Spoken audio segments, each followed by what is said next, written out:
Good morning दोस्तों, एक बार फिर से आप लोगों का स्वागत है हमारे इस YouTube channel physical education by Siraj Khan. दोस्तों, इससे पहले हमने 3 टॉपिक क्लियर कर चुका हूं। आज हमारा चौथा टॉपिक जो वुमेन एंड स्पोर्ट्स है, इससे जुड़ी हुई जानकारियां हम आप लोगों को तक पहुंचाएंगे, जिसमें हम आज 3 टॉपिक पढ़ेंगे। फर्स्ट है sports participation of women in India. Second है फीमेल एथलीट ट्रायड ऑस्टियोपोरोसिस और amenorrhea and eating disorder. Third है psychological aspects of women athlete. ये 3 टॉपिक को हम आप लोगों के सामने क्लियर करेंगे, जिसमें बात किया जाए तो the share of women player in the sports is very small due to social और साइकोलॉजिकल फैक्टर। यानी कि खेलों में महिलाओं की हिस्सेदारी बहुत कम है, ठीक है, बहुत कम है, जिसकी वजह है सोशल और साइकोलॉजिकल फैक्टर। यह 2 वजह है कि महिलाएं स्पोर्ट्स में बहुत कम है। अगर ऑन द अदर हैंड यानी दूसरी तरफ देखा जाए तो national sports festival is institute by the government.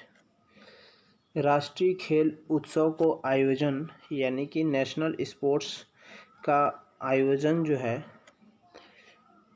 आयोजन किया जाता है, लेकिन खेल में महिलाओं का प्रोत्साहन के लिए बहुत सारे अभी काम बाकी हैं। But there are so much works remain for promotion, यानी बहुत सारे काम अभी बाकी हैं महिलाओं को ले आने के लिए स्पोर्ट्स में। जैसे कुछ काम हैं, कुछ वर्क हैं, इनके करने से महिलाएं इसमें पार्टिसिपेट कर, जैसे कंसर्न्स फॉर पर्सनल सेफ्टी दें उनको, लाइकनेस ऑफ स्पोर्ट्स इंफ्रास्ट्रक्चर दें, less availability of female coaches दें, टाइम कॉन्सेंट्रेंट्स। बात करें एक एक पॉइंट को, तो कॉन्सेंट्रेंट्स फॉर पर्सनल सेफ्टी यानी कि इसमें महिलाओं को पुरुषों के बीच में रह करके प्रैक्टिस करने से वह डरती हैं, जिससे कि उनको अलग एक स्पेस हो, लोकेशन हो, जहां वो खुद आकर के प्रैक्टिस कर सकें। सेकेंड, उनको हरदम उत्पीड़न और शोषण की चिंता लगी रहती है। इसकी वजह से भी वह स्पोर्ट्स में नहीं आती हैं, ग्राउंड में नहीं आती हैं। ये सारी चीज़ें देना पड़ेगा, जो कि एक लोकेशन अच्छा हो जिससे उनकी सेफ्टी बरकरार रहे। सेकेंड है लाइकनेस ऑफ स्पोर्ट्स इंफ्रास्ट्रक्चर। इसमें कोचिंग सेंटर दें या फिर सेंटर ट्रेनिंग दें, इस तरीके की सुविधाएं महिलाओं को प्रोवाइड कराया जाए ताकि वह अपने को खेल की ओर रुझान कर सकें। थर्ड है less availability of female coaches, यानी कि महिला कोचेस की कमी होने के कारण भी आज महिलाएं स्पोर्ट्स में नहीं आती हैं। इसलिए ज़्यादा से ज़्यादा कोचेस यानी महिला कोचेस को स्पोर्ट्स में ले आया जाए। लास्ट इसमें है टाइम कॉन्संट्रेंट्स, यानी कि महिलाएं अपने टाइम को ज़्यादा से ज़्यादा घर में व्यतीत करती हैं, लेकिन उनको ये चीज़ें ग्राउंड में व्यतीत कराने के लिए, यानी इनको ग्राउंड में अपने टाइम को स्पेंड करने के लिए उनको नए नए इवेंट्स कराया जाए, तो यह अपने आप को स्पोर्ट्स की ओर ले आएंगी। फिर बात करते हैं participation of women in the sports can be increased by adopting their method, यानी कि खेलों में महिलाओं की भागीदारी उनके तरीकों को अपना करके ही इंक्रीज और एडॉप्टिंग किया जा सकता है। जैसे कोचिंग प्रोग्राम, सेफ्टी, एफोर्डेबिलिटी, यह 3 तरीका अपना करके महिलाओं को ले आया जा सकता है। कोचिंग प्रोग्राम यानी कि इसमें लीडरशिप महिलाओं को दिया जाए, टेक्निकल इंस्ट्रक्चर दिया जाए, उनको एक प्रॉपर पोजीशन दिया जाए, फिर इंकरेज किया जाए। इस तरीके का करने से कोचिंग प्रोग्राम में महिलाओं को प्रति आने के सोर्सेज बढ़ जाते हैं। सेफ्टी, इनको एक प्रोवाइड किया जाए सेपरेट लोकेशन, जिससे उनके आने जाने में कोई प्रॉब्लम्स ना हो और वह आसानी से आ करके वहाँ प्रैक्टिस कर सकें। इस तरीके से यह चलता रहेगा, तो कोचेस महिलाएं स्पोर्ट्स में आएंगी। फिर बात करते हैं sport participation of women in India, ठीक है, जिसमें the first modern Olympic 1896 Athens, यानी कि पहली बार मॉडर्न ओलंपिक हुआ था 1896 में, जो एथेंस में था। तो उस समय यानी कि there was no participation of women, उस समय एक भी महिलाओं ने पार्टिसिपेट इस ओलंपिक में नहीं किया था। लेकिन जब वेन पार्टिसिपेटेड इन फर्स्ट, जब वुमेन पार्टिसिपेट की थी 1900 में यानी 1900 में, उस समय महिलाओं की तादाद इंक्रीज हुई थी, जो 22 वुमेन आई हुई थी। लेकिन फिर उसके बाद 4 ईयर के बाद कराया गया, जिसमें 1900 यानी 1904 में कराया गया। तो उस समय मात्र 6 महिलाएं ही इस प्रतियोगिता में आई।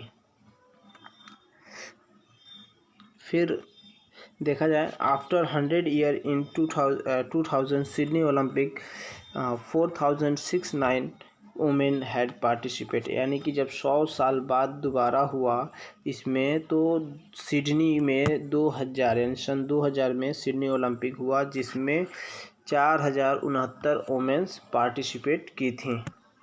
फिर 2008 में जब बीजिंग ओलंपिक हुआ, उस समय 4637 वुमेन पार्टिसिपेट की थी, यानी कि 4637 वुमेन पार्टिसिपेट की थी। बात करते हैं पार्टिसिपेशन इन इंडिया, भारत का क्या योगदान रहा। तो सबसे पहले फर्स्ट वुमेन ने पार्टिसिपेट किया था, जिनका नाम था कर्नम मल्लेश्वरी, जो उन्होंने ब्रॉन्ज मेडल जीत करके सिडनी ओलंपिक में जो 2000 में हुआ था वह प्राप्त की थी। फिर बात किया जाए PT Usha was the very good in athletes in 1984 में। पीटी ऊषा बहुत अच्छी एथलीट्स थी, बट उनका परफॉर्मेंस भी बहुत अच्छा था, बट कोई मेडल प्राप्त नहीं कर पाई थी। कब? सन 1984 में। बात किया जाए 2012 2012 London Olympic, Saina Nehwal and MC Mary Kom ने ब्रॉन्ज मेडल जीता था। फिर इन 2016 में रियो ओलंपिक में साक्षी मलिक ने ब्रॉन्ज मेडल और पीवी सिंधु ने सिल्वर मेडल जीता था। तो ये था कुछ स्पोर्ट्स में महिलाओं का योगदान। यह कॉम्पिटिटिव एग्ज़ाम के लिए बहुत ही महत्वपूर्ण है, इसलिए इसे और अच्छे से ध्यान दिया जाए और इसको पढ़ा जाए। अब बात करते हैं चैलेंजेस फॉर फीमेल प्लेयर्स, क्या चैलेंजेस आते हैं फीमेल प्लेयर्स को। तो पहले ऑस्टियोपोरोसिस के बारे में देखेंगे, फिर अमीनोरिया के बारे में देखेंगे, फिर ईटिंग डिसऑर्डर्स के बारे में देखेंगे। बात करें कि ऑस्टियोपोरोसिस जो है यह दो भागों में अगर इसको डिवाइड किया जाए, जैसे ऑस्टियो और प्रोसिस। ऑस्टियो का मतलब होता है हड्डियाँ और प्रोसिस का मतलब होता है दर्द होना, यानी कि हड्डियों में दर्द होना को ऑस्टियोपोरोसिस कहते हैं, ठीक है। फिर इसमें यह नेचुरल प्रॉब्लम्स होता है, एक एज के बाद दर्द होना हड्डियों में शुरू हो जाता है।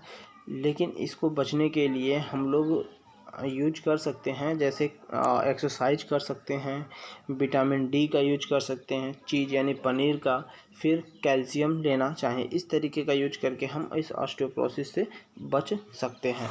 बात करते हैं अमीनोरिया, तो इसमें यह कई कारणों से महिलाओं में होता है, जिसमें यह मासिक धर्म की अनुपस्थिति हो जाती है।